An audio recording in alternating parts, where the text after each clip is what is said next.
미래의 어느 순간이든 나올 수 있다 라는 마인드로 공부하시는 게 맞기 때문에 방송입니다.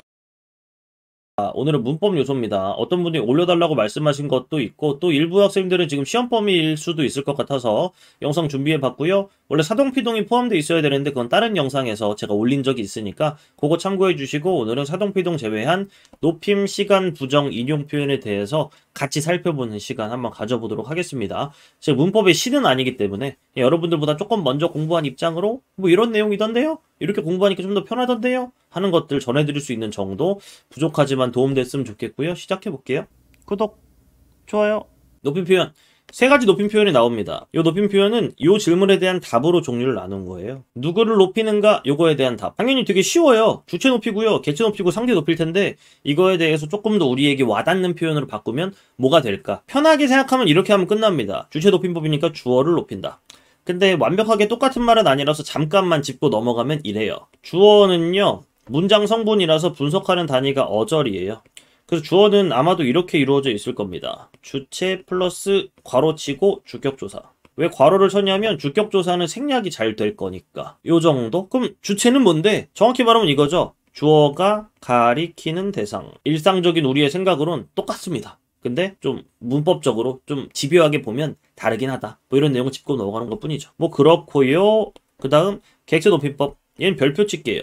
나중에 이게 시험 직전이 돼도 객체가 뭐야? 물으면 애들이 잘 모르거나 아니면 둘 중에 하나만 알거나 그래요. 둘 다 알아야 됩니다. 객체는 1번 목적어 뒤엔 생략할게요. 가 가리키는 대상. 두 번째 부사어가 가리키는 대상. 요 정도입니다. 요 두 가지 내용을 다 알고 있어야만 하는 거죠. 그다음 상대 높임법. 얘는 상대라는 말을 두 가지로 이해하면 좀 더 편하다라고 하는데요. 1번 상대방이라고 이해해도 되고요. 두 번째 상대적의 상대다라고 이해해도 괜찮습니다. 상대방이라는 건 대화의 상대방으로서 청자가 대상이다 라는 걸 말하는 거고요. 두 번째 얘는 상대 높임법만의 특징인데 높이거나 낮춘다. 청자에 따라 말투를 상대적으로 조절하는 것. 그것이 상대 높임법이에요. 그래서 요 낮춘다까지가 포함된다는 점이 조금 특이하니까 알아두긴 하셔야 된다 하는 내용이 되겠습니다. 누구를 높이는가라는 질문에 대한 답으로 세 가지 높임법의 종류를 알았다면 이제 여기에 추가하는 내용은 이게 되어야 할 겁니다. 어떻게 높이는가?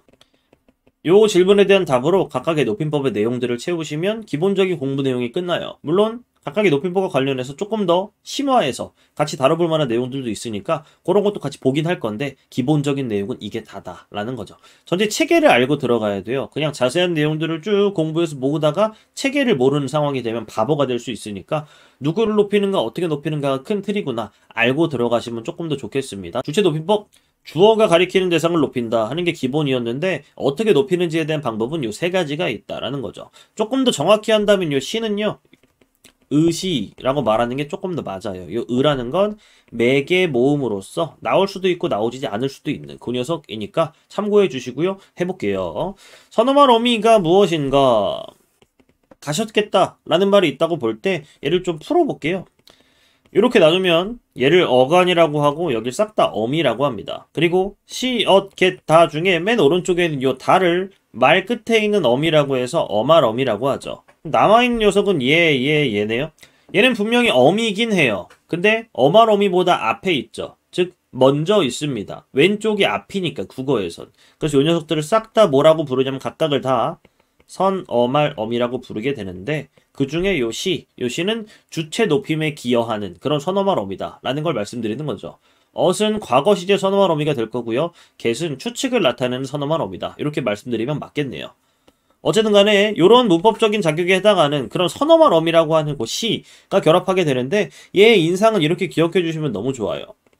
편리한 것. 왜? 그냥 내가 어디에 갔다 이렇게 말하면 주체 높임이 없는데 어머니께서 어디에 가셨다 이렇게 말해버리면 갑자기 주체 높임이 실현되는 그런 녀석이니까 얘는 그냥 단순한 결합만으로 바로 그 문법적인 역할이 실행되니까 너무 편하죠. 그리고 플러스 결합이 자유롭다는 건 분리 또한 자유롭다는 내용이다 라는 걸 미리 마음에 새기고 가시면 조금 더 이후 내용 공부하는데 수월함이 있을 겁니다. 그 다음 특수어휘.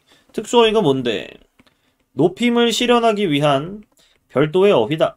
그 어휘는 다른 어휘랑 뜻이 비슷한데 왜 굳이 있는 거야? 아, 그거 높임을 실현하려고. 이런 대답이 나오면 다 특수어휘예요. 네이밍이 조금 성의가 없죠? 얘는 별도의 어휘를 외워야 되는 측면이기 때문에 이렇게 말합니다. 불편하다고. 근데 이 주체 높임을 나타내는 특수어휘는 대부분 이 시라는 글자가 이 특수어휘 안에 포함되어 있는 경우가 많아서요. 나중에 공부 내용으로 이런 것까지를 같이 볼 수 있어요. 이건 선어말어미 시가 결합한 거야? 아니면 특수어휘야? 에 해당하는 내용들을 공부하는 그런 파트도 준비되어 있으니까 알고 계시면 좋고요. 실제로 문제도 나옵니다. 그 다음 주격조사 깨서 뭐 일종의 특수어휘라고 볼 수 있는데 주격조사는 보통 1, 2, 3번에서 3번으로 보통 따로 이야기하는 부분이 되고요. 주격조사 이 가를 쓰지 않고 굳이 깨서를 사용한 건 주체 높임을 실현하는 것이 그 이유가 될 것이다 라는 내용 정도 알고 계시면 1, 2, 3번 주체 높임의 방법 3가지를 다 본 게 되죠. 주체 높임에 기여하고 있는 요소들을 다 동그라미 쳐볼 겁니다. 앞에서 살펴본 것들이 대부분일 거고요. 근데 아닌 것도 일부 포함되어 있을 것 같아요. 먼저 님은 아까 안 배웠는데 뭐지? 싶겠지만 님은 그냥 붙는 말 그 자체를 다 높여요. 그게 주체일 수도 있고 객체일 수도 있으며 상대일 수도 있으니까 어떤 높임법이다라는 체계 안에 딱 넣기보다는 그냥 높임을 실현할 때 그때그때 확인해 주시는 게 중요한 거죠. 님, 전미사 님이라고 해서 주어가 가리키는 대상의 선생 그리고 선생님 요 사람을 높이고 있는 게 맞으니까 같이 포함시킬게요. 그리고 깨서 주격조사 깨서를 사용했다. 얘는 3번 방법이었죠. 그 다음 진지는 밥이나 식사라고 해도 되는데 굳이 별도의 어휘로 따로 말하고 있어요. 다른 데서 높임 표현 배울 때 되게 서술어 느낌 나는 걸 특수어휘라고 했는데 네, 일반적으로는 그렇습니다. 근데 얘가 특수어휘가 아닌 건 아니잖아요. 그래서 얘를 2번이라고 하겠습니다. 드신다. 어려운 예시예요. 처음부터. 일단 요 시가 맞는지를 보려면 요 시제를 좀 빼면 좋을 것 같아요. 드시다 라고 해볼게요. 근데 여기에서 요 시가 결합한 게 맞는지를 보려면 아까 봤던 선어말어미 시의 요 특징을 이용하시는 게 좋은데 결합 및 분리가 자유롭다. 결합되는지를 보려면 분리해보면 되는 겁니다. 시를 한번 분리해 볼게요. 드시다에서 뭐가 남죠? 아, 분리되지 않는 걸 보니까 결합한 적이 없나 봐요. 아니, 의문의 변동에서 우리가 배운 내용 하나만 같이 적용해보면 좋을 것 같아요. 리을 탈락. 어간의 리을은 어미의 니은 시옷 앞에서 잘 탈락한다 라고 말했던 그 내용을 떠올려 본다면 여기에 시옷이 있잖아요? 만약에 시를 뺐을 때 그 말이 드다가 아니라 들다였다면 어때요? 들다랑은 상관없잖아 할 수도 있겠지만 들다는 약간 사극 같은 데서 많이 나와요. 주막신에서 보통 주모가 아유 시장할 텐데 많이들 들어 이러면 갑자기 국밥 그릇을 이렇게 올리진 않잖아요. 먹지. 들다에는 먹다의 의미가 포함되어 있는 거예요. 그렇다면 시가 붙었다라고 볼 수 있겠네요. 그럼 시에 동그라미 칠게요. 들다에 시가 결합한 형태다. 그러면 시가 결합한 게 맞겠네. 왜 분리가 되니까 결합한 적도 있는 거잖아요. 근데 왜 어려운 예시라고 했냐면 요 들다라는 말 자체가 어떤 뜻으로 사전에 올라가 있는가를 보면 이렇게 써 있어요. 먹다의 높임말. 즉 들다에 동그라미 치고 3번이라고 할 거고요. 시에 동그라미 치고 1번이라고 또 하는 거죠. 근데 드시다 자체가 특수어휘일 수는 없어? 외로운 생각을 한다면 마지막으로는 사전을 찾아보셔야 되는데 드시다라는 말은 사전에 올라가 있지 않아요. 그러므로 드시다는 시를 마지막에 결합한 거고요. 굳이. 왜? 들다의 의미를 조금 더 잘 드러내고 싶었나 보죠. 혹은 최대한의 높임을 표현하고 싶었나 보죠. 시 따로 들다 따로 해서 2번 이야기해야 되는 좀 어려운 예시가 될 것이다. 이렇게 되겠네요. 1, 2, 3번 3가지 있다고 했는데 첫 번째 예문부터 모든 주체 높임의 방법을 다 사용했다 라고 볼 수 있는 그런 내용이 실현이 됐어요. 그 밑에 3초는 깨서를 안 썼으니까 틀린 거 아니야? 맞다 틀리다 판단하지 마시고 실현된 내용만 끄집어내서 내 걸로 가져가시면 그만인 겁니다. 쭉 가다가 시 끝. 그 밑에는 시가 있긴 한데 계시다. 분리 한번 해볼까요? 개다. 안 되니까 얘는 이렇게 동그라미 치고 특수어휘라고 말해야겠네요. 그 다음 할아버지께서는 방에서 주무신다. 주무시다. 똑같이 시를 떼보는 겁니다. 주무다. 안 되니까 얘는 동그라미 치고 특수어휘다. 말하면 끝나는 내용이 될 겁니다. 요 정도 주체 높임의 가장 일반적인 형태들이었어요. 바로 다음 슬라이드부터 일반적이지 않은 형태가 나옵니다. 쓱 보면 어디서 많이 본 적 있으신 그런 예문이 되겠죠? 요 녀석과 요 녀석의 차이를 하기 전에 여기부터 요거 볼게요. 얘는 요런 주제로 말씀드리고 싶어요. 선어말 어미 시를 결합한 거니 아니면 특수어휘니. 아까 말씀드린 것 중에 특수어휘에도 시를 포함하고 있는 경우가 많다고 말씀드렸잖아요. 그래서 아까 기본적인 그 시 분리하기 작업을 한번 해본 거고 여기서 모아서 하는 것뿐이지 똑같은 일을 할 겁니다. 선어말 어미 시에 해당한다면 분리가 가능해야 돼요. 그리고 특수어휘라면 분리가 안 되기도 할 거고 또 사전에 등록까지 되어 있는 별도의 어휘가 되어야 특수어휘라고 말할 수 있겠죠. 계시다 특수어휘입니다. 계시다 특수어입니다. 아까 봤죠? 하시다 시를 분리했을 때 하다가 되니까 선어말 어미인 거예요. 가시다 시를 분리했을 때 가다가 되니까 선어말 어미일 거고요. 얘는 괄호 쳐져 있을 뿐 편찮다라는 형식으로 쓰는 거니까 시가 분리되는지 안 되는지 볼 필요가 없어요. 그냥 특수어휘. 둘 다 아까 봤죠? 먹다의 높임말로서 특수어휘였으니까 알아두시면 되고 주무시다 시가 분리가 안 되죠? 특수어휘. 말씀하시다에서 시도 일반적으로 같이 쓰여 라는 내용이지 말씀하다만 볼 거니까 특수어휘. 잡수다 특수어휘. 잡수시다 어려워요. 보시다 시 분리 가능하니까 선어말 어미. 왜 어렵다고 하냐면 분리가 가능한가? 기준으로 보면 분리하면 바로 위에 거니까 분리 가능하죠. 근데 분리가 되냐 안 되냐보다 조금 더 센 게 바로 요 녀석이에요. 사전에 잡수시다라는 말은 있는가? 사전에 존재하는 말입니다. 그러므로 잡수시다는 무조건 특수어휘예요. 그래도 선어말 어미 시가 결합한 걸로 볼 수도 있지 않아? 아니요. 선어말 어미가 결합한 형태는 그냥 활용형의 일부이기 때문에 절대 사전에 올라가지 않고요. 잡수시다가 사전에 올라갔다는 건 얘는 더 이상 이 시를 선어말 어미 시로 보지 말자 라고 하는 내용이 그 약속이 표현된 거라고 보시면 되기 때문에 절대 선어말 어미가 결합했다고 하면 안 되겠다 하는 내용까지 확인해 보시면 맞습니다. 선어말 어미냐 특수어휘냐 즉 1번 방법이 실현됐냐 2번 방법이 실현됐냐 하는 건 요 정도로 공부해 볼 수 있을 것 같고요. 돌아가 보면 아까 이야기했죠. 좀 특이한 녀석들이라고. 얘를 뭐라고 말할 거냐면 간접 높임에 해당하는 내용이라고 말할 겁니다.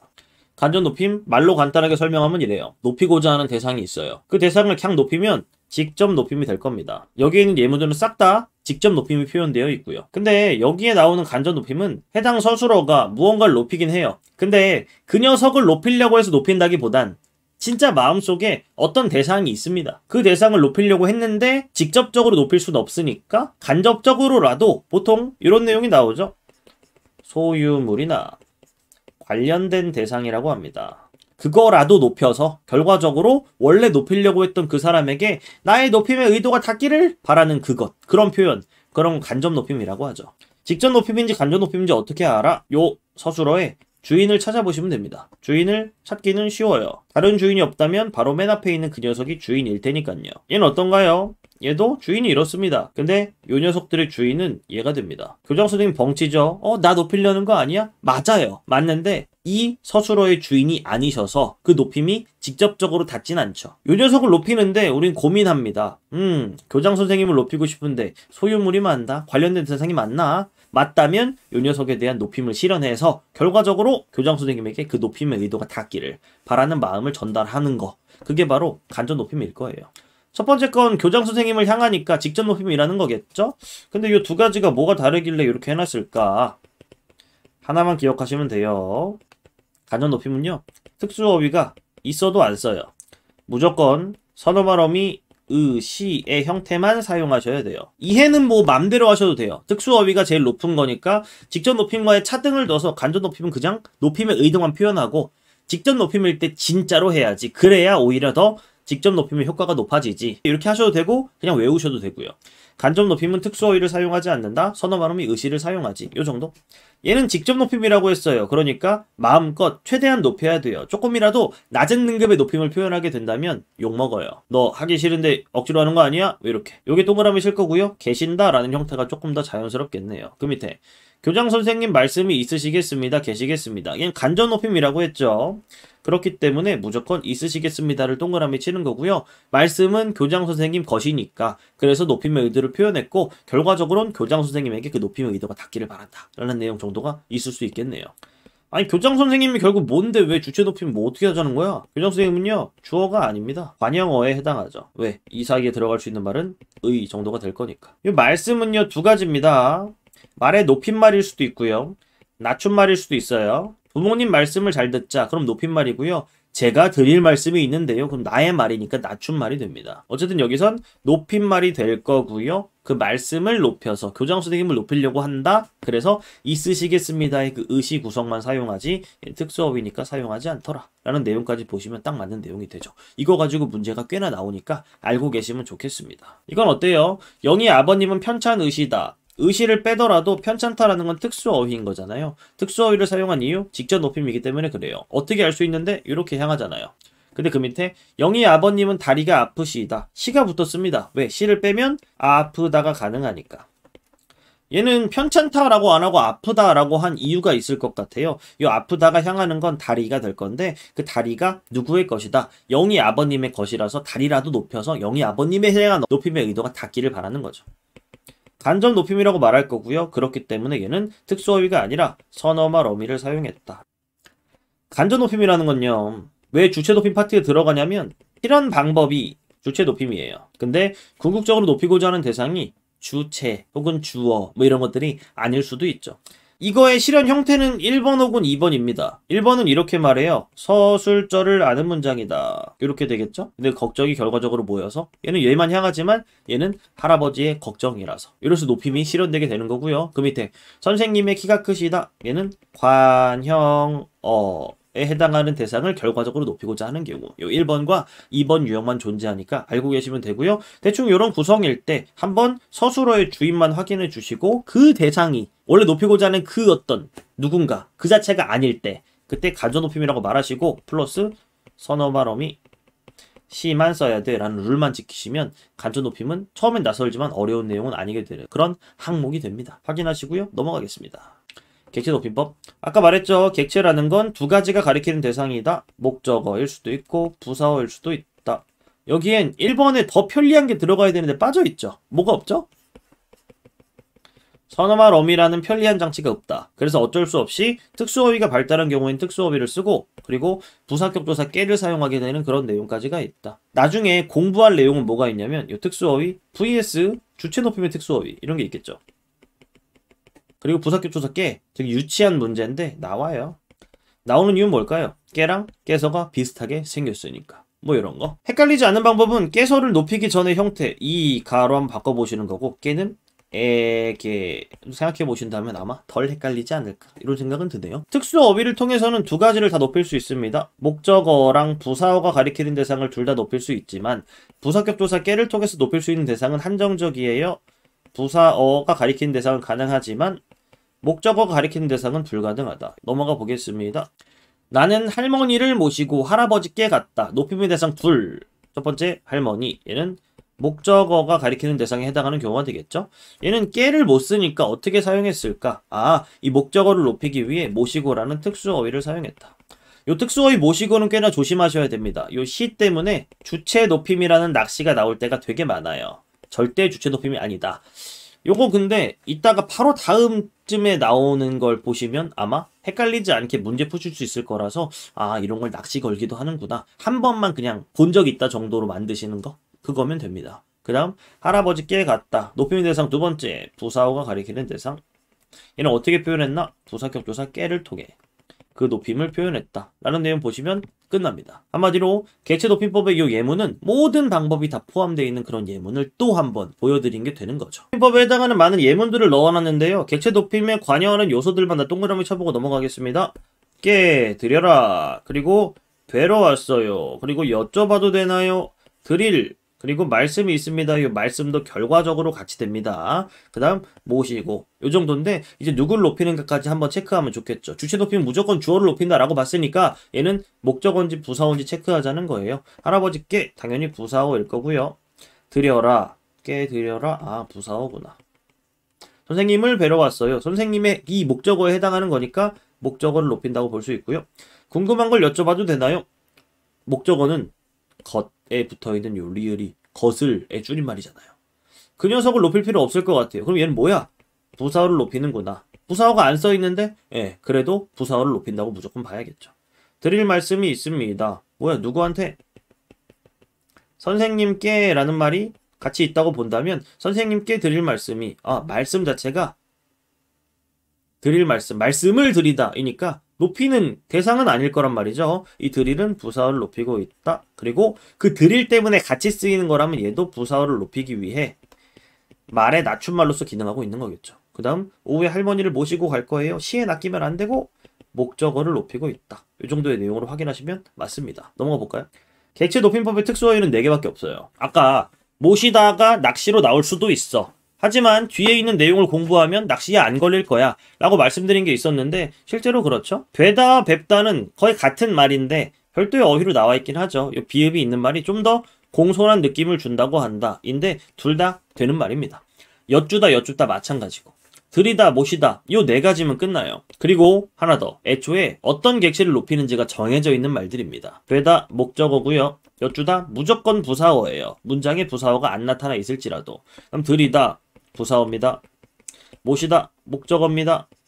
정해져 있고 딱 4개밖에 없기 때문에 주체 높임과의 어떤 구별에서 절대 헷갈리시면 안 될 거고 또 이 판단 자체가 엄청 오래 걸려서도 절대 안 될 겁니다. 이런 거 한번 생각해 보시고 저는 다음으로 가볼게요. 상대 높임법 2가지를 통해 높이거나 낮춘다 하는 건데 종결어미 그리고 보조사요. 보조사요는 언제만 쓰냐면 해요체일 때 씁니다 라고 합니다. 종결어미 요는 없거든요. 그래서 보조사요라고 따로 알아두셔야 되고 이 요라는 건 통용 보조사라는 이름을 갖긴 하는데 상대 높임에 기여하는 녀석이다. 알고 계시면 될 것 같습니다. 넘어가 볼까요? 말줄 다 알아야 돼요. 요 표 외우셔야 되죠. 근데 표 외우는 게 옛날엔 엄청 큰일이었지만 요즘엔 큰일이 아닙니다. 그냥 기본이에요. 해볼까요? 격식체와 비격식체는 어떨 때 쓰는 건데 보통 공식적인 상황, 얘는 비공식적인 상황에 쓴다 라고 말하는 게 일반적이고요. 그 다음 아주 높임, 예사 높임, 예사 낮춤, 아주 낮춤 서로 요 체계까지도 아셔야 될 거고 두루라는 말을 사용해서 2개 가지고 퉁친다는 점 아셔야 될 겁니다. 하십시오체 보통 비읍, 니, 습, 니라는 형태가 들어가는 다나까체 요게 하십시오체가 되고요. 모든 것의 기준은 명령형이 기준이에요. 이름 붙일 때 그렇게 붙입니다. 그리고 요 오를 기억하신 다음에 오로 내려오시면 좋아요. 얘는 약간 옛날 느낌 나는 어투라고 제가 맘대로 이름을 붙일 건데요. 요즘 거의 죽어버린 말투라고 하죠. 아무도 안 씁니다. 어디에만 나오냐면 편지글에만 쓴다라고 하고요. 보통 혹은 노래 가사 정도에만 쓴다고 하는데 노래 가사에도 잘 안 씁니다. 얘는 청자가 그대라고 부를 만한 대상일 때 쓰는 것이고요. 그 밑에 얘도 예스러운 어투인 건 마찬가지고 보통 잘 안 쓰는 말투라고 했는데 최근에 다시 살아났어요. 청자가 자네일 때 쓰는 말투입니다.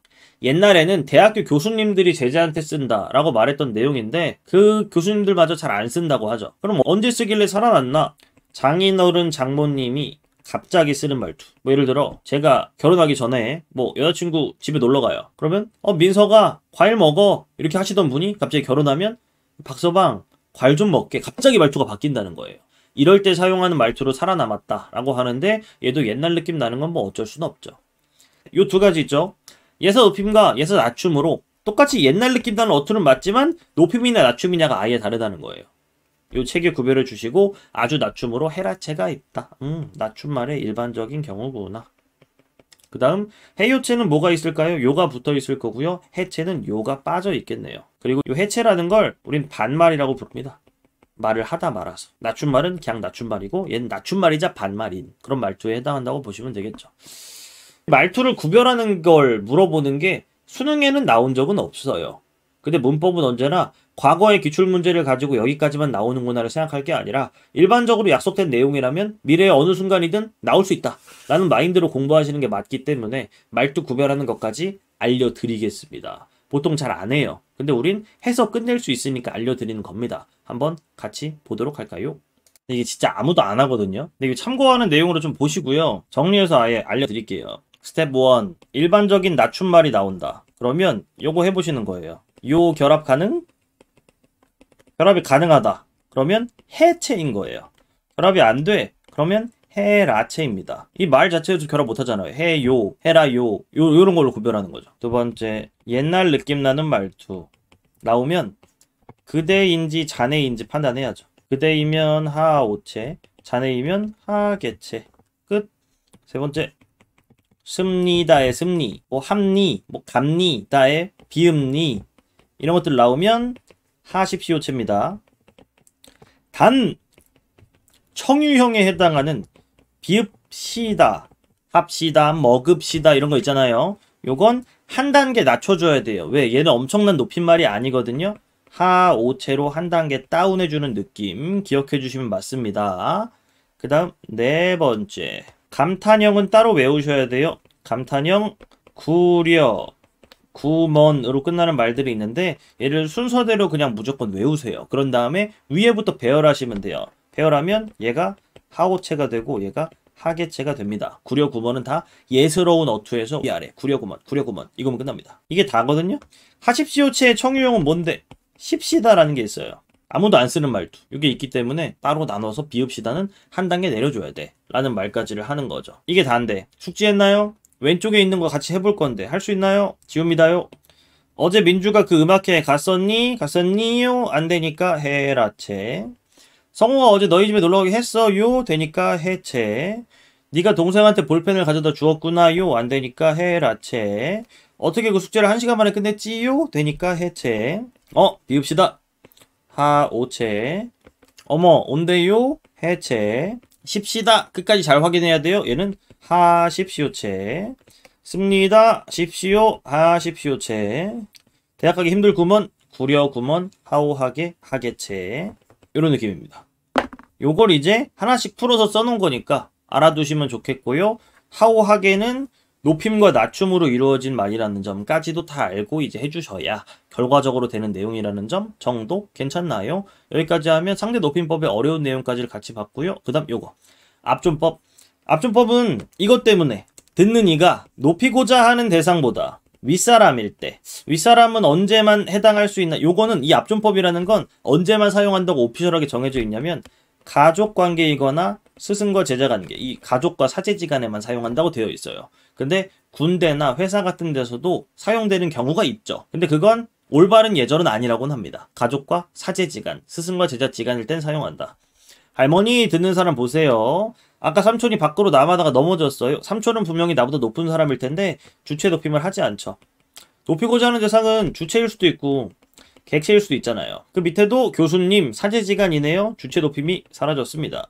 고모 주고 올게요. 뭐야 아버지께 라고 해야 되고 드리고 올게요 라고 해야 되는데 객체 높임이 실현되지 않은 그런 경우까지 확인할 수 있습니다. 이게 바로 압존법이에요. 압이 누른다. 존대의 의도를 눌러서 존대가 실현되지 않게 한다. 이거예요.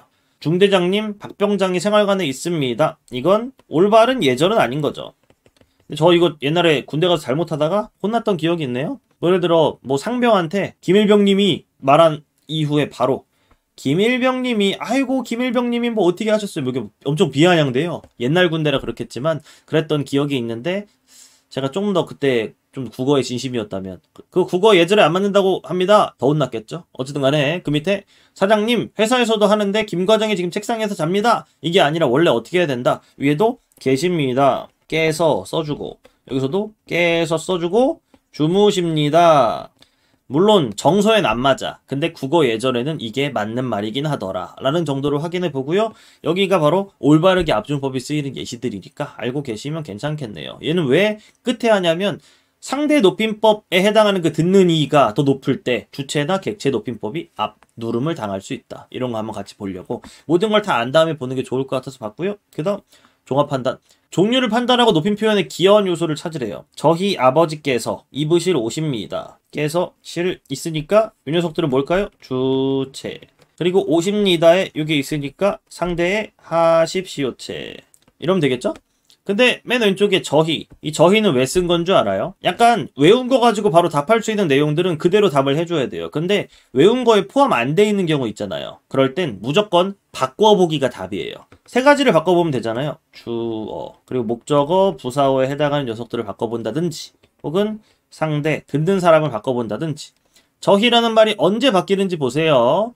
저희 아버지께서 혹은 저희 동생이 바꿔도 저희는 똑같이 있네요. 넘어가. 아버지께서 입으실 옷입니다. 목적어 부사어가 없으니까 넘어가. 그 다음 상대, 듣는 사람을 친구로 바꿔볼게요.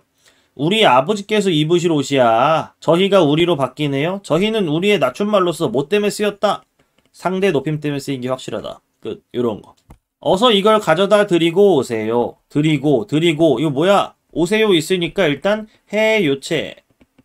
근데 좀 오세요는 좀 어려운 게 포함되어 있습니다. 얘는 어떻게 설명을 해야 될까? 이런 말이 있어요. 이어요가 있고 이에요가 있습니다. 이어요랑 이에요는 똑같은 말이라고 해요. 근데 이게 왜 이에요가 되는지에 대한 설명은 일반적인 문법 책이나 어딜 찾아봐도 잘 없죠. 간단하게 뭐 이해를 돕기 위해 얘기한다면 간단하지 않아요. 모음표를 그려야 됩니다. 이걸 우린 전설 모음이라고 부르고요. 얘를 후설 모음이라고 부르는데 요 이는 아기를 애기로 만들어 버릴 정도의 파워가 있습니다. 아기를 애기로 왜 만들죠? 아기 이렇게 발음하니까 후설모음 먼저 전설모음 나중에 이러니까 짜증나서 얘를 얘로 돌려가지고 혀를 앞에서 그냥 가만 냅두려고 하잖아요. 왜 파워가 있다고 하냐면 이 뒤에 발음되는 녀석임에도 불구하고 앞소리를 바꿀 정도로, 즉 역행동화를 일으킬 정도의 파워인 거예요. 역행동화도 일으키는데 이건 말해 뭐 하겠어. 이가 앞에서 발음됐는데 어를 발음하라고 하니까 짜증나죠. 이, 요, 선 넘네. 그래서 뭐가 됐다. 에로 소환 나간 거예요. 이, 요. 뭐 요런 거. 오피셜한 지식은 아니에요. 근데 이게 아닐 수 없는 거죠. 나름 대략적인 내용을 알면 이렇게 이해할 만한 내용들도 생깁니다. 이어요가 있다면 이런 것도 있어요. 시어요라는 말이 있을 수 있단 말이죠. 이시 줄어들면 셔요가 되죠. 근데 과거에 갑자기 복수표준어로 셔요와 함께 인정된 녀석이 있거든요. 세요. 똑같은 겁니다. 만약에 이해를 빠뜨리고 이야기한다면 세요는 무조건 셔요로 바꿔서 생각을 하세요. 그러면 결합관계나 뭐 뜯었을 때 내용이 똑같습니다. 셔요는 시어요인 거고 걔가 세요가 된 거죠. 이렇게 봐도 되는데 조금 더 이해를 해본다면 아까 봤던 그 내용 그대로예요. 시에요가 된 겁니다. 그리고 걔가 세요가 되면서 이가 탈락해버린 거죠. 세요, 세요, 세요 요게 된 거고 이 앞에 있는 건 시어요가 셔요가 되는 반모음화라는 게 일어난 겁니다. 어렵죠? 어쨌든 간에 요 세요는 보자마자 뭐로 생각해라? 셔요로 생각하고 높임의 요소를 좀 찾아내는 노력이 필요하다는 건데 오세요는 오셔요인 거죠. 그럼 뭐가 있다? 여기에 시가 있는 거예요. 주체 높임도 포함되어 있다. 가져다 드리고 오세요. 개체 높임인데 부사어를 높일 것이다. 미리 알고 있었잖아요. 끝. 기니 드릴 말씀이 있습니다. 부사어의 개체 높임. 그리고 있습니다에서 하십시오체까지. 어머니를 모시고 할아버지께 가십시오. 아까 봤던 거네요. 모시고 께 가십시오에서 하십시오체. 모시고는 목적어, 깨는 부사어 이런 내용이 되고요. 많이 먹고 오래오래 건강하렴. 뭐야 이거? 많이 먹고 건강하렴. 아무것도 없다가 건강하렴에서 일반적인 낮춤말인 것 같은데 건강하렴요가 안 되니까 헤라체. 지금 하고 싶은 말씀을 저에게다 해주세요. 요 해주세요에서 시를 찾아야 됩니다. 셔요니까. 그리고 요 보면서 해요체 얘기할 수 있으면 되고요. 요 말씀은 왜 말씀이라고 했을까? 아, 그 사람한테 하고 싶은 말씀 해서 말의 높임말로서 사용한 거구나. 주체에 해당하는 그 사람의 말이기 때문에 말씀이라고 했구나. 끝. 그 밑에. 그분께서는 왜냐면 이 말씀은 또 바꿔보면 되거든요. 하고 싶은 말을 나에게다 해줘. 이렇게 말하면 바뀌는 거라서 주어가 바뀌었을 때 결과적으로 바뀌는 거라면 주체 높임의 일종이라고 볼 수 있겠다. 그 밑에 그분께서는 참 말씀이 많으시고 되기 멋입니다. 뭐야 이거? 간접 높임, 간접 높임. 시 그리고 비읍니다. 하십시오체. 깨서 주체 높임. 끝. 요 정도의 내용이 되겠네요. 종합적인 판단이라고 해는 좀 지저분하게 하긴 했지만 요 정도였고요. 높임 표현은 마무리가 되게 될 겁니다. 구독, 좋아요. 자, 시간 표현입니다. 시간 표현은 일단 발화시랑 사건시가 뭔지는 알아야 됩니다. 읽어보시면 되겠죠. 발화시는 말하는 때, 사건시는 사건이 일어난 때.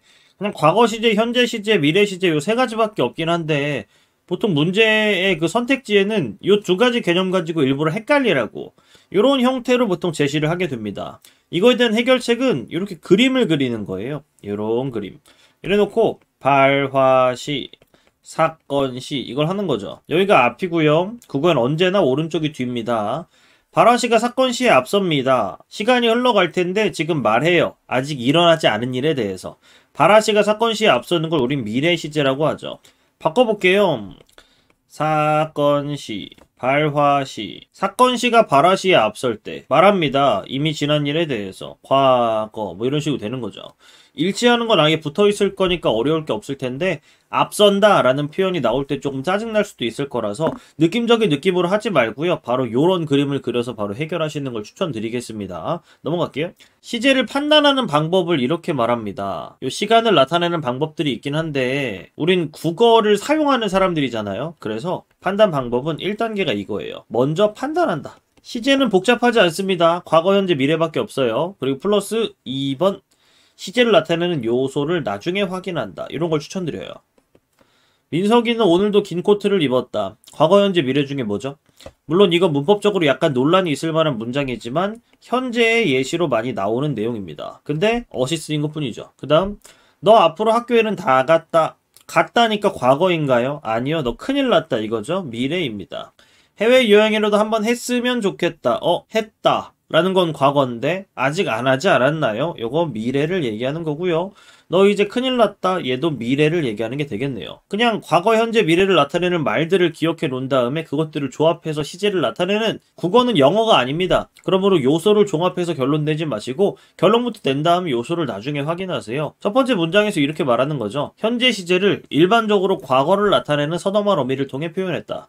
두 번째 문장도 이렇게 말하는 겁니다. 미래 시제를 일반적으로 과거를 나타내는 서너말 어미를 통해 표현했다. 뭐 이런 것들. 요런 내용으로 분석하시면 좋고 요소 확인으로 돌아와서 내용을 이렇게 보겠습니다. 시간을 나타내는 방법은 첫 번째 서너말 어미. 서너말 어미가 뭔지는 이전에 본 적이 있죠. 그거 가지고 시간을 나타낼 수도 있습니다. 관용사용 전성어미 좀 특이하죠? 같이 볼 거고요. 시간 부사어 이렇게 말할게요. 안 중요하다. 좀 전문적인 문법 체계는 아예 시간 부사어 파트가 빠져있기도 해요. 그 정도로 안 중요하기 때문에 대충 보시고요. 1번이랑 2번으로 시간을 나타낸다 라는 걸 아시면 되는데 관용사용 전성어미의 체계는 미리 알고 갈게요. 먹 다음에 어떤 말을 붙여서 빵을 꾸밀 겁니다. 꾸밀 수 있게 해주는 그런 녀석은 4가지밖에 없을 거예요. 얘는 동사 파트라고 할게요. 먹던 빵, 먹은 빵, 먹는 빵, 먹을 빵 이렇게 4개. 그 다음 바쁘 다음에 뭔가를 붙여서 사람을 꾸밀 겁니다. 붙일 수 있는 녀석은 3가지밖에 없을 거예요. 얘는 형용사 파트이고요. 서술격 조사 이다도 언제나 형용사와 함께한다. 이렇게 생각하시면 맞아요. 바쁘던, 바쁜, 바쁠 이렇게. 하나만 바로잡고 간다면 요 은과 요 니은은 똑같은 겁니다. 왜? 요건 이렇게 존재할 테니까.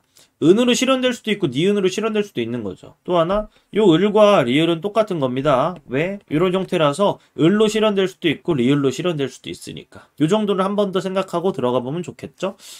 던, 는, 을, 요 4가지가 있는데 이게 어째서 시간을 나타낸다는 거야? 생각해 봐야 될 겁니다. 빵인데 먹던 빵이라고 했어요. 시제가 뭐죠? 내가 옛날에 먹던 빵. 아까 먹던 빵 어디 갔어? 먹던 빵 과거일 거예요. 먹은 빵, 이미 먹은 빵을 얘기할 거라서 얘도 과거가 되겠네요. 내가 매일 하루에 하나씩 먹는 빵, 현재가 될 거고요.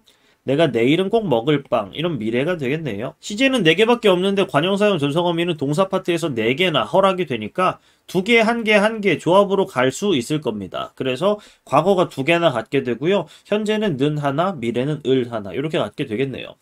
근데 형용사 혹은 서술격 조사 파트에서는 관용사용 전성어미가 3개밖에 없습니다. 그리고 시제는 3개야. 그러면 하나씩 나눠 갖게 되겠죠. 바쁘던 사람 과거일 거고요. 바쁜 사람 현재가 될 거고 지금은 안 바쁘지만 곧 바쁠 사람 미래가 될 겁니다. 이렇게 관용사용 전성어미는 시간을 나타낼 수 있구나. 이 정도를 확인하는 거죠. 그리고 하나의 팁. 어떤 관용사형, 즉 어떤 말이 뒷말을 꾸미고 있을 때 이 녀석의 품사도 궁금하고 시간도 궁금한 그런 때가 있을 거예요. 그땐 요걸 넣어보시면 됩니다. 는. 이 왼쪽에 동사 파트에는 는이 있음으로 인해서 2개, 1개, 1개 구도가 되는 거죠. 오른쪽엔 는이 없음으로 인해서 3개가 남게 되고 하나 구도가 완성이 되는 거잖아요. 는을 넣어보세요. 그럼 동사인지 아닌지 알 수 있을 거고 걔가 현재인지 과거인지 미래인지 하는 것도 좀 더 정확히 알 수 있을 겁니다. 는을 넣어봤을 때 안 돼. 그러면 하나 갖게 되는 그런 구성을 확인할 수 있을 거고 형용사 혹은 서술격 조사다라는 결론까지도 낼 수 있겠죠. 뭐 그 정도의 내용 확인하시면 되겠습니다. 넘어가 볼게요. 과거 시제 at, 을 통해 나타내거나 더를 통해 나타내거나 at, 을 통해 나타낸다. 일반적으로 얘는 그냥 과거라고 말하고요. 더는 회상이라고 말하며 at, 은 일반적인 교과서엔 단절이라고 나와 있어요. 물론 확인은 해봐야겠지만. 관용사용 전성어미 과거 2가지라고 했죠. 던, 은. 그리고 형용사나 서술격 조사는 던 하나밖에 없다. 시간 부사어는 여기에 등이란 말을 써놨습니다. 대략적인 내용들 보시되 등이니까 무수히 많을 수 있다. 별로 안 중요하다고 했으니까 괜찮다 하는 정도고요. 넘어가면 되는 건데 예문을 보겠죠 이제. 너 작년에 거기서 무엇을 먹었니? 아 진짜 어수로 했구나. 나도 저번 방학 때는 정말 바빴다. 뭐 작년에가 결과적으로 부사어가 될 거고 정말 바빴다. 바쁘인데 여기다가 아시 들어가서 의가 탈락한 거예요. 아, 아시 쓰였구나. 그 사람도 한때는 정상이었다. 이때 뭐가 쓰인 거죠? 어시 쓰였는데 결합 관계가 여기선 동사의 결합을 하게 되겠고 여기선 형용사의 결합을 했으며 정상이다라는 구도가 가능하니까 얜 서술격 조사 이다에 아시 결합한 경우라고 할 수 있겠네요. 선어말 어미는 그냥 동사든 형용사든 서술격 조사든 관계없이 과거에서는 그냥 붙이면 되는구나. 확인하시면 되고 넘어가면 맞죠. 어제 내가 먹은 음식은 관형사형 전성어미 얘기하려고 하는 거군요. 과거일 겁니다. 은이 과거인 건 뭐 때문에? 동사라서 그런 거일 거예요. 다 잔 사람은 자 플러스 은이니까 똑같겠네요. 얘도 과거가 될 텐데 과거가 되는 이유는 얘가 동사라서 그렇죠. 과거인지 아닌지 동사인지 아닌지 알 방법이 있다면 해볼 수 있습니다. 먹는, 자는 가능하기 때문에 요 은만 붙은 거, 요 형태는 분명히 과거가 될 거고 얘는 동사가 될 거예요. 먹는이 되니까 얘는 분명히 과거가 될 거고 동사가 된다. 이런 것도 확인해 볼 수 있죠. 우리가 하던, 더는 똑같습니다. 얘는 동사든 형용사든 서술격 조사든 간에 과거를 나타내게 될 거고요. 던, 똑같이 이다에 붙은 그런 던이 되겠지만 똑같이 과거인 건 뭐 어쩔 수 없겠죠. 이런 내용. 무대에서 친구들이 춤을 추더라. 더는 회상이라고 했습니다. 그리고 민석이가 많이 찼더라. 요거에 대한 뭐 회상이 되겠죠. 근데 이 더라는 건 기본적으로 제약을 갖는다고 말해요. 1인칭 주어가 올 수 없다. 왜? 자신이 한 일에 대해 마치 그걸 본 사람처럼 회상하는 게 이상하지 않냐. 이런 건데요. 일반적으로 1인칭 주어에 제약이 있다라는 내용이 추가적인 공부 내용이 될 텐데 이 제약은 해제되기도 합니다. 요것.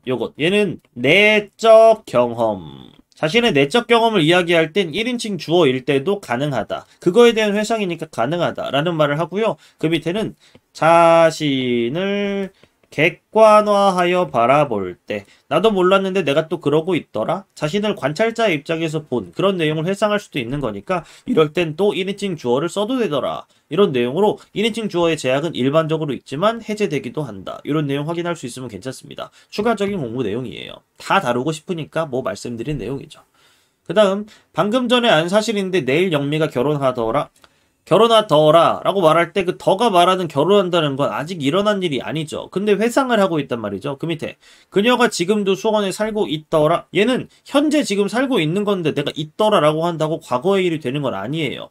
더라는 건 말하는구나. 뭘? 인식한 시점을 얘기하는 거지 실제 그 일이 벌어진 그냥 시제를 말하는 건 아니구나 라는 걸 확인할 수 있습니다. 결혼한 걸 인식한 게 과거였다는 거예요. 또 살고 있더라 라는 건 살고 있다라는 걸 인식한 게 과거이고 그걸 회상하면서 이야기하는 것 뿐이지 그냥 그 일 자체가 과거에 벌어진 일이 돼버리는 건 아닐지도 모른다 라는 걸 확인하시면 맞는 내용이 되고요. 얘 또한 추가적인 공부가 되죠.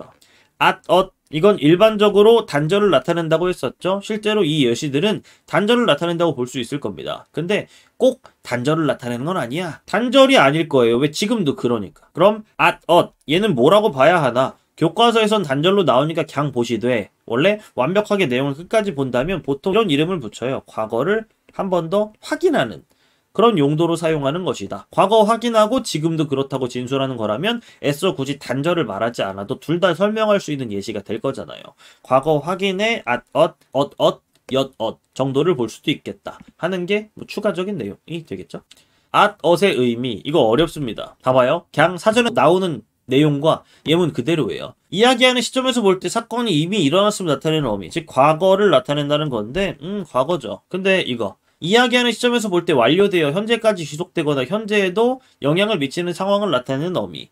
영어로 치면 현재 완료 같은 거고요. 그리고 과거인데 일부 책에서는 이때는 현재 시제를 나타낸다 라고 보기도 하는 그것. 어렵단 말이죠. 참 많이도 샀네. 아까랑 뭐가 다른 거지? 야 눈이 왔구나. 물가가 참 많이 올랐다. 가만히 불었다. 이걸 뭐라고 봐야 돼? 애매하다면 마지막. 이야기하는 시점에서 볼 때 미래의 사건이나 일을 이미 정하여진 사실인 양 말할 때 쓰는 어미. 확실한 뭐 미래 같은 걸 얘기할 텐데 엇이 쓰였죠? 얘는 확실히 아까 봤던 그 미래에 해당하는 내용이 맞겠네요. 과거, 현재, 미래와 관련된 내용이 엇으로 다 된다는 거잖아? 맞아요. 이걸 어떻게 구별하냐? 실제로 수업할 때도 구별하는 방법이 딱히 저도 없다고 느꼈었는데 이 말들의 기원을 찾아보니까 가능한 내용이 되더라고요. 이 엇은 중세국어 시기 최초에는 없었거든요? 아예 없었어요. 옛날에 그냥 기본형으로 과거를 나타냈지 엇은 점점점 발달하면서 중세 후반부 우리 근대 국어가 되면서 생겨난 그런 형태란 말이죠.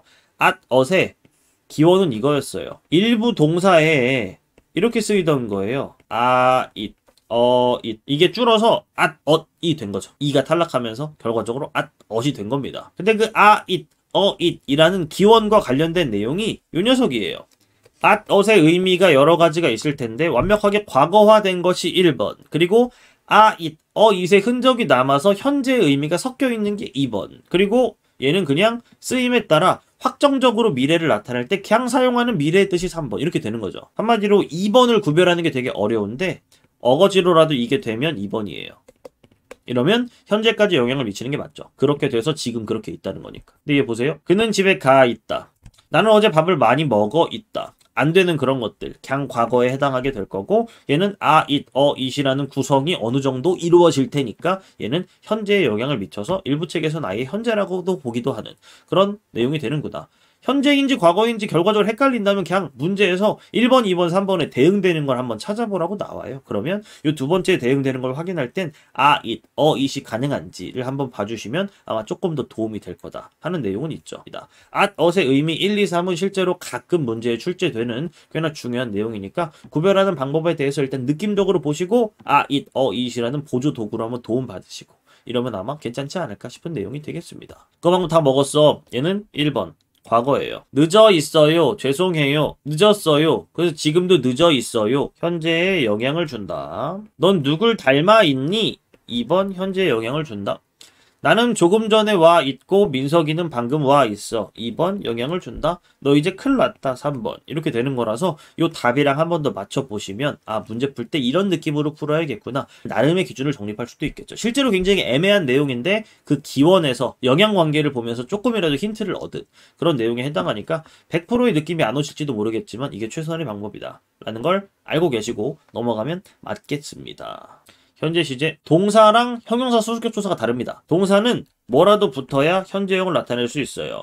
기본형은 시제가 없어서 틀린 표현이라고 말하죠. 그 다음 형용사 수수격 조사는 이렇게 말했는데 이게 아무것도 무조건 안 붙고 기본형에 쓰여야 돼 라는 게 아니라 시제를 나타내는 선어말 어미가 붙지 않을 것이다 이런 뜻이에요. 예를 들어 예쁘시다 이러면 예쁘다에 달랑 시만 붙은 거잖아요. 시제를 나타내는 녀석이 붙지 않았어요. 얘는 주체 높임의 선어말 어미인데 얘는 붙어도 돼요. 그래도 얘는 현재형이에요. 시제를 나타내는 선어말 어미가 붙은 적은 없다 라는 뜻으로 이런 기호를 사용한다는 점 알고 계시면 좋겠고요. 관형사형 전성 어미 동사는 는이 붙는다고 했습니다. 형용사 수수격 조사는 은 하나하나의 구도에서 그 중간께 붙어버린다 라는 거 알고 계시면 되겠고요. 시간부사어 뭐 보긴 보되 별로 안 중요하다 이거죠. 한다 왜 그럴까요? 동사라서 그래요. 예쁘다 형용사. 또 서술격 조사는 똑같이 같이 가니까 기본형으로 이렇게 이다가 쓰여도 현재형을 말할 수 있다. 이 정도의 내용. 근데 꼭 이 니은과 는이 쓰여야만 현재형인가? 아닐 수도 있어요. 아이들이 재밌는 놀이를 합니다. 요 한다라는 건 동사거든요. 근데 이렇게 쓰인 거예요. 왜? 하 플러스 비읍니다. 이렇게 구성이 되거든요. 니은이나 는이 안 쓰일 수도 있어요. 그래도 현재형이에요. 무조건 니은과 는이 쓰여야 된다고 배우지만 실제로 동사임에도 안 그럴 때도 있다는 거죠. 뭐 예를 들어 먹습니다. 이러면 먹는다 라고 쓰일 때만 현재형이 아니라 먹습니다도 현재형이 되는 뭐 그런 걸 확인할 수 있겠죠. 예쁩니다. 얘도 마찬가지. 입니다. 얘도 마찬가지. 다 이렇게 된 거예요. 시제를 나타내는 그런 선어말어미가 쓰이지 않고도 현재 시제는 쓰일 수 있구나. 이거 중에 하나는 현재형이 아니에요. 바꿔보기로 했죠? 타는 그냥 읽을 땐 저도 현재 같거든요. 근데 타는이 가능하죠? 그럼 얘는 동사이면서 과거예요. 왜? 던, 은, 는, 을, 던, 은, 을 요 구도니까 둘, 하나하나 요 구도라고 했잖아요. 그렇기 때문에 는이 되는 순간 얘는 은이니까 과거로 밀려나요. 바쁘는이 안 된다. 그러므로 얜 형용사이면서 현재를 담당해도 되는 거죠. 고등학생인 이 플러스 은 이거예요. 그래서 얘를 바꿔보는 거죠. 이는 안 되네요. 그러므로 얜 형용사 혹은 무엇이다 라고 말할 건데 얘는 서술격 조사이다 라고 말하는 녀석이 되고요. 현재형이라고 말할 수 있겠네요. 이 플러스 니은이니까 얘를 언제든 다시 다 같은 걸로 교체해도 괜찮잖아요. 그래서 기본형으로 보통 이름을 부르니까 서술격 조사 이다 라고 보는 그 내용이라고 보시면 되겠습니다. 이런 거 요 는으로 바꿔치기 해보는 게 되게 승률이 좋을 거예요. 현재 시제는 언제 또 쓰나 보편적인 진리를 말할 때도 쓰고요. 역사적인 현재, 역사적으로는 현재다라고 말할 텐데 당연히 과거잖아요. 그럼에도 쓴다. 과거인데도 현재형을 쓴다. 그 다음 김 교수는 오후에 일본을 출국한다. 미래임에도 현재형을 쓸 수 있다. 일반적인 책에는 가까운 미래라고도 나오고요. 예정된 미래라고 해도 괜찮고 이런 내용 다양한 쓰임까지 볼 수 있으면 괜찮을 것 같아서 준비해왔습니다. 미래 시제 get, 요 get이 출제가 많이 되죠. 리를 사용하기도 하는데 옛날 느낌 많이 나요. 을, 이건 동사든 서술격 조사든 형용사든 똑같이 을을 사용하게 되는 것. 내일 곧 이런 게 있구나. get, 을이 보시면 되고요. 그 다음 관형사용 전성어미 을, 그리고 갈, 바쁠 가게, 내일의 승리자 일러 해서 동사일 거고요. 동사일 것이며 형용사일 경우에도 그렇고 얘는 이다, 즉 서술격 조사. 이것도 똑같이 을을 통해 미래 시제 나타내는구나 보시면 되겠습니다. 근데 얘는 뭐냐면 미래가 아닐 때도 을이라는 건 쓸 수 있어. 먹을 것이 그냥 음식이란 뜻이에요. 물론 의미상으로 미래가 포함되어 있다고 볼 수 있긴 하죠. 언제라도 먹을 것. 근데 먹을 것은 보통 미래를 나타내지 않고 단순 관형사형이라고 봅니다. 먹은 것, 먹는 것이라고 안 하고 그냥 먹을 것이라고 말하는 게 음식이라는 의미를 나타내기 위한 의도라면 그렇게 의미할 수도 있겠죠. 탈 것, 운송수단이기 때문에 얘는 미래 시제가 아니라 단순 관형사형 아니야? 공부할 때, 이것도 공부하는 때, 일반적으로 공부하는 그때를 얘기하는 거니까 단순 관형사형으로 쓰일 때도 있다. 단 일반적인 내신 문제 같은 데서는 안 나온다. 근데 이런 것도 있으니까 한번 보는 건 좋잖아 하는 식으로 준비해온 내용이 될 겁니다. get의 의미 단독으로 수능에도 나올 정도로 중요하긴 한가 봅니다. get의 의미 첫 번째, 미래의 일이나 추측을 나타내는 어미. 미래의 일일 수도 있고 아닐 수도 있어요. 고향에서는 벌써 추수를 끝냈겠다. 이거 과거이면서 추측입니다. 그리고 얘는 추측이 아니라 그냥 미래예요. 도착하겠구나. 얘는 미래이면서 추측이고요. 볼 수 있겠죠? 주체의 의지를 나타낸다. 의지가 엄청 세지 않아도 돼요. get. 낚시하러 간다는 의지가 엄청 셀 리 없잖아요. 그럼에도 의지라고 본다. 이런 내용이니까 확인하시면 되고요. 아, 중요하죠. 그냥 가능성이라고 나올 때도 있는데 무조건 능력이어야 가능성이라는 이름을 가질 수 있어요. 이건 사람이든 사물이든 상관이 없어요. 뭐든 간에 능력. 겠다, 알 수 있는 능력이 있다. 하겠니 하는 일을 하는 능력에 대한 얘기라서 이거의 이름이 가능성일지라도 단순 가능성이 아니라 능력을 의미하는 말이다. 가능성이라고 하면 추측이랑 똑같잖아요. 근데 능력이라고 말하면 좀 많이 달라지겠죠. 얘는 완곡한 태도, 그리고 이건 말 그대로를 외워주시는 게 좋아요. 예문은 딱 요 정도의 꼴로 나와요. 괜찮겠죠? 5가지입니다. 판단해 보는 거죠. 운동장의 수용 능력, 가능성. 아까 했네요. 이건 추측. 과거의 일에 대한 내용이겠네요. get 완곡한 어투. 별 사람을 다 보겠다. 5번으로 헤아리거나 따져보면 그렇게 된다는 의미. 나는 내일 국밥을 먹으러 가겠다. 의지. 이렇게 확인할 수 있으면 문제 안 틀립니다. 절대시제와 상대시제 개념은 한번 읽어보세요. 가끔 문제에 나와요. 근데 이 모든 것들을 이해하고 심도 깊은 생각 속에 문제를 풀 때 그 문제 푸는 방법이 되게 간단해요. 얘는 말하는 시간을 기준으로 한다. 일반적으로 우리가 보는 시제는 다 절대시제예요. 근데 상대시제는 갑자기 기준을 사건시로 바꾸는 거예요. 근데 바꿔가지고 하면 복잡할 것 같잖아요. 아니에요. 푸는 방법은 이게 답니다. 오른쪽 끝 보기. 얘는 가운데 보기.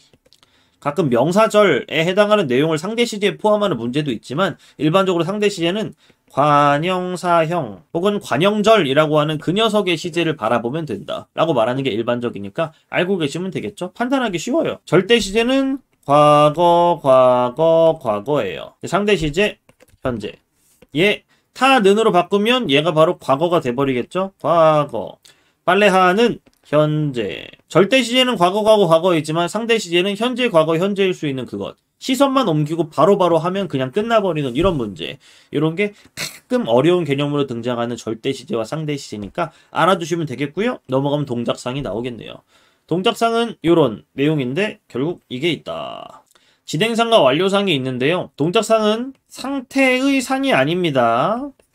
동작의 모습, 동작의 상태이기 때문에 움직이냐 안 움직이냐가 중요해요. 얘는 등이기 때문에 큰 의미는 없죠. 대충 진행되는 느낌, 대충 완료된 느낌은 안 돼요. 움직이냐 안 움직이냐가 핵심입니다. 의자에 앉아있다. 앉아있는 상태는 지속되겠죠. 중요하지 않아요. 앉아있다 라고 하면 가만히 있을 거니까 완료상이에요. 앉고 있다. 드디어 움직이네요. 진행상이고요. 신문을 보고 있다. 신문을 넘길 수도 있고 눈알이라도 움직일 겁니다. 진행상. 그리고 요것과 요것은 이렇게 말할게요. 둘 다. 신발에 발을 막 끼워 넣고 있다면 신발을 신고 있다는 진행상이 될 거예요. 근데 신고 가만히 서 있다면 움직이지 않으니까 완료상이 되겠죠. 이거예요. 그가 차에 타고 있다. 타고 가만히 있는 거라면 가만히 있는 상태는 지속되겠지만 그게 아닙니다. 완료상이 될 거고요. 몸을 막 우겨넣고 있는 그런 순간이 된다면 진행상이 될 거라서 움직이냐 안 움직이냐 이게 핵심적인 기준이라는 점 다시 한번 살펴볼 수 있겠네요. 이거 하나 둘 셋 넷 이거 뭐라고 할까요? 둘 다. 교복을 막 입고 있다면 진행상, 입고 가만히 서 있으면 완료상, 신발에 막 발을 넣고 있다면 진행상, 신고 가만히 서 있으면 완료상, 넥타이를 막 움직이고 메고 있다면 진행상, 넥타이 메고 가만히 있으면 완료상, 모자를 지금 막 집어넣고 있다면 진행상, 쓰고 가만히 있으면 완료상, 이런 내용이에요. 둘 다. 이런 것들을 중의성이 있다라고 말하는 문제로 나오기도 하죠. 그 정도의 내용 보시면 되겠고요. 넘어가 보겠습니다. 부정표현 다 했어요. 이제 어려운 것들. 안부정문이 있다. 의지부정과 단순부정을 나타낸다. 일부 책에서는 상태부정이라고 하기도 해요. 짧으냐 기냐라는 건 구성을 통해 나타내는데 이 말들도 알아두면 좋죠. 짧은 안부정문은 부정부사 안, 긴 안부정문은 보조용언 구성 지안을 통해 나타낸다. 짧은 안부정문이고 의지부정일 겁니다. 긴 안부정문 또 의지부정이 되겠죠. 이 꽃은 전혀 안 예쁘다. 단순부정이 될 거고요. 짧은 안부정문이 되겠네요. 예쁘지 않다. 긴 안부정문으로서 단순부정. 네 목소리가 안 들린다. 이것도 마찬가지겠죠. 단순부정으로서 짧은 안부정문, 긴 안부정문으로서 단순부정을 나타낸다고 보시면 되겠습니다. 못 부정문은 능력 부정을 나타낸다. 짧은 못 부정문은 부정부사 못을 사용하고요. 긴 못 부정문은 보조용언 구성 지 못하를 사용한다. 긴 못 부정문의 경우 기대에 미치지 못함의 의미를 나타내기도 한다. 한마디로 능력 부정이 아닌 걸 나타낼 수도 있다는 거예요. 못 마실 것 같아. 능력이나 상황이 안 된다고 해서 상황 부정이라고도 하고요. 기본적으로 능력 부정, 짧은 못 부정문. 마시지 못할 것 같아. 능력 부정이고요. 긴 못 부정문. 이 시험에는 못 붙는다. 능력이 없어서. 짧은 못 부정문, 붙지 못한다. 긴 못 부정문을 통해 또 능력이 없음을 말할 수도 있겠죠. 근데 이 땅에서는 식물들이 잘 자라지 못한다. 이렇게 말하면 애초에 능력 같은 게 없는 그런 애들일 수도 있단 말이죠. 강물이 잘 흐르지 못한다. 이건 자연적인 상태 같은 걸 나타낼 때 지 못하다 같은 걸 사용하기도 한다 라는 거니까 한번 참고하는 정도로 보시면 되겠고요. 넘어가 볼게요. 이 집은 깨끗하지 못하다. 긴 못 부정문의 구성일 때, 넉넉하지 못하다. 긴 못 부정문의 구성일 때, 이럴 때는 마치 뭐처럼, 마치 단순 부정을 나타내는 듯 하지만 구체적인 뜻이 있다. 기대에 미치지 못한다. 이런 의미를 나타내는 거니까 알고 계시면 되겠고요. 말다 부정문이 있다. 안 부정문이든 못 부정문이든 명령문이나 아니면 청유문을 나타낼 땐 말다 부정문으로 바뀌게 된다라고 말하는데 말아 혹은 말자 이렇게 되는 게 말다 부정문입니다. 말다가 기본형이라면 걔가 말아가 될 수도 있고 말자가 될 수도 있는 그런 형태인 거죠. 살지 마라, 하지 말자, 명령, 청유가 될 거고요. 그리고 기원의 의미를 나타낼 때도 이런 걸 사용하기도 합니다. 제발 죽지 마라, 뭐 하지 마라 하는 내용 정도. 명령이나 청유가 아님에도 말다의 부정문을 사용할 수도 있다는 내용이니까 한번 뭐 확인해 보시면 되겠고요. 어휘 부정문 뭐 이런 것도 있는데 우리가 보는 그런 부정문의 범주에 넣지는 않을 거라서 빼도 됩니다. 부정문의 중의성 이렇게 지 않았다 끝에만 부정해버리면 뭘 부정하는지 모른다. 모든 것을 부정하는 가능성을 가질 수 있다. 이런 내용이라서 어제 학교에서 책을 읽은 건 맞는데 그게 민석이가 아닌 경우, 민석이가 학교에서 책을 읽긴 했는데 그게 어제가 아닌 경우, 이런 식이에요. 민석이가 어제 책을 읽긴 했는데 그게 학교에서가 아닌 경우, 문장의 각 어절을 다 부정할 수 있다. 이런 내용이니까 한번 확인해 보시면 되겠고요. 보통 뭐 보조사 는 같은 걸 넣든가 아니면 쉼표를 넣든가 아니면 강세를 넣어서 중의성을 해소할 수 있다. 이 정도니까 참고해 보시면 되겠고요. 이중 부정문은 강한 긍정의 의미이다. 근데 안 부정문은 이중 부정문이 가능하고 못 부정문은 이중 부정문 자체가 안 돼요. 안 하지 않았다. 엄청 했다는 거예요. 못 가지 못했다. 이런 구성 자체가 불가능하니까 알고 있어라. 이제 인용 표현이죠. 인용 표현은 직접 인용과 간접 인용으로 나뉜다 하는 건데 직접 인용은 보통 라고에 집착하게 되잖아요. 그렇게 하지 마시고 따옴표에 집착하세요. 그리고 문장 부호라는 것도 챙겨가세요. 그 다음 간접 인용은 보통 고에 집착하는데 그러지 마세요. 얘는 따옴표가 없음에 집착하세요. 그런 다음에 고는 결과적으로 확인이 되는 거니까. 따옴표 있죠? 직접 인용입니다. 라고에 그때 동그라미 치는 거예요. 문장 부호도 있네. 확인하시고요. 나에게 취미가 뭐냐고 물었다. 고에만 동그라미 치는 거죠. 법인이라고 말했다. 따옴표가 없어. 그럼 고에만 동그라미 쳐야 돼요. 라고인데 라를 분리하는 거죠. 법인이다 인데 그게 라로 바뀐 거고 거기에 고가 붙은 거니까 이렇게 분리하시는 게 중요할 거고요. 여기에 라고가 있으면 이제 라고에 동그라미 칠 수 있죠. 왜? 따옴표가 있으니까. 직접 인용해서 간접 인용으로 바꾸는 것 문제에 많이 나옵니다. 이 나는 누굴까요? 그예요. 근데 여기다 그가를 그대로 쓰면 그가가 반복되기 때문에 우리 국어에서 3인칭 주어가 반복되는 걸 싫어해요. 그래서 재규칙이라는 걸 쓰게 되는데 자기가 이렇게 바꿔야 됩니다. 그 다음 내일 이렇게 물으면 되는데 어제 내일은 언제인가? 오늘. 그리고 원래 거기가 무조건 이게 돼야 되는 건 아니지만 갈게가 온다고로 바뀌었기 때문에 이럴 수 있습니다. 말하는 사람이 있고요. 듣는 사람이 있다. 그러면 여기고 거기예요. 그리고 둘 다에게 먼 곳은 저기가 되죠. 근데 내일 거기라고 했으니까 말하는 사람의 입장으로 볼 땐 여기인 거예요. 얘가 내 입장 생각해서 거기라고 말해버린 거니까. 자기 오늘 여기로 이렇게 바뀔 수 있다는 점. 그리고 갈게라고 말했던 게 아예 그냥 대화 상황이 해제되게 되니까 온다고 이렇게 바뀌어버리는 내용까지 확인할 수 있으면 좋고요. 그 다음 작년에 올해는 언제일까? 작년에 작년까지는. 그 다음 학생입니다 라고 말했다라고 해야 되는데 그 입니다라는 상대 높임이 없어집니다. 상대 높임은 대화 상황일 때만 쓰는 거니까 그게 없어지겠죠? 학생이라고 말했다. 이럴 때도 고만 따로 인용 부사격 조사로 보는 거지 라고가 같이 붙어서 인용 부사격 조사가 되는 건 절대 아니라는 거. 한 번 더 생각해 보시면 괜찮겠네요. 여기까지가 오늘 같이 하고자 하는 문법 요소의 모든 내용이었고요. 어느 정도 도움이 됐을지 모르겠네요. 다음에 더 도움되는 영상으로 찾아뵐 수 있도록 하겠습니다. 여기까지 봐주셔서 감사하고요. 전 다른 영상으로 돌아올게요. 안녕!